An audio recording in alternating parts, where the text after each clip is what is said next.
வணக்கம் மக்களே, நான் தான் ஜாக்சன். இந்த வீடியோவில் பேரா பேங்கிங் அப்படின்ற ஒரு டாபிக் தான் பேங்கிங் அவேர்னஸில் பார்க்க போகிறோம். அதுக்கு முன்னாடியே 1999 உள்ள ராயல் பாஸை பார்த்தீங்கன்னா நம்ம வெறும் 777க்கு 1 year வேலிடிட்டி கொடுத்துருக்கோம். இதில் video course, Mach test, PDF course எல்லாமே அவைலபிளாக இருக்குது. 2026 நம்ம லான்ச் பண்ண போகிற பிடிஎஃப் கோர்ஸ், வீடியோ கோர்ஸ் எல்லாமே இப்போ பர்ச்சேஸ் பண்ணிங்கன்னா இன்க்ளூட் ஆயிரும். So Christmas new year offer purchase பண்ணுற லிங்க் டிஸ்கிரிப்ஷனில் இருக்குது, பர்ச்சேஸ் பண்ணிக்கோங்க. ஸோ பேரா பேங்கிங் அதாவது ஒரு பேங்க்கு அன்றாட வேலை பண்ணுவாங்க தெரியுமா, டெபாசிட் வாங்குறது, லோன் கொடுக்கறது, அதை தாண்டி சரிங்களா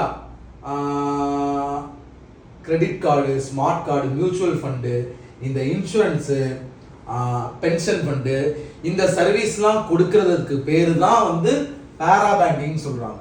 நல்லா ரீட் பண்ணிங்கன்னா உங்களுக்கு புரியும்.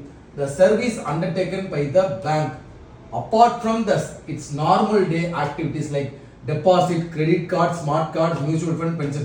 அதாவது இது நார்மலா நீங்க பண்றது சரிங்களா, இதை தாண்டி பண்ற சர்வீஸ் என்ன இருக்கோ அதுதான் பேரா பேங்கிங்ன்றாங்க. அன்றாட பேங்கிங் சர்வீஸை தாண்டி பேங்கிங் ஏதாவது சர்வீஸ் பண்றாங்க அப்படின்னா அதற்கு பேர் தான் பேரா பேங்கிங். ஸோ இதை முக்கியமாக தெரிஞ்சு வச்சுக்கோங்க, இன்டர்வியூல கேட்டா சொல்லுங்க சரிங்களா.